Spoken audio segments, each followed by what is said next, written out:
Vote of thanks మా ఇన్పుటేటర్ కళ్యాణ్ మాట్లాడతారు. దేశ రక్షణలో ప్రతి ఒక్కరికి కీలక పాత్ర ఉంది అని, అందులో దేశ రక్షణ ఎంత అవసరం అనేది చెప్పే ఒక ఉద్దేశంతో ఆ దేశ రక్షణ రంగాన్ని ముందుకు తీసుకువెళ్తున్న మీ అందరినీ పరిచయం చేయాలి, తెలుగు ప్రజలకి పరిచయం చేయాలనే ఒక ఉద్దేశంతో చేపట్టిన కార్యక్రమం ఇది.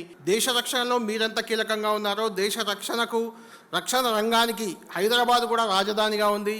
2047 లక్ష్యంతో ముందుకు పోతున్నారు. 2030 నాటికి ఏరోస్పేస్ రంగంలో, రక్షణ రంగంలో హైదరాబాద్ని గ్లోబల్లోనే ఒక ఉన్నత నగరంగా తీర్చిదిద్దే పనిలో శ్రీధర్ బాబు గారు ఇక్కడ ఉన్నారు, రాష్ట్ర ప్రభుత్వం ఉంది. కాబట్టి ఖచ్చితంగా ముందు మరిన్ని అవకాశాలు, మరింత ఏరోస్పేస్ రంగంలో, రక్షణ రంగంలో హైదరాబాద్ మరింత ముందుకు వెళ్ళాలని, మీరు కూడా అందులో చాలా కీలక పాత్ర పోషించాలని, మీరు పోషించే పాత్రను ప్రపంచానికి తెలియజేసే బాధ్యతను మేము తీసుకుంటూ దేశ రక్షణకు మేము సైతం అంటూ ముందుకు వస్తామని మీ అందరికీ 10 టీవీ తరఫున హామీ ఇస్తున్నాను. Thank you one and all.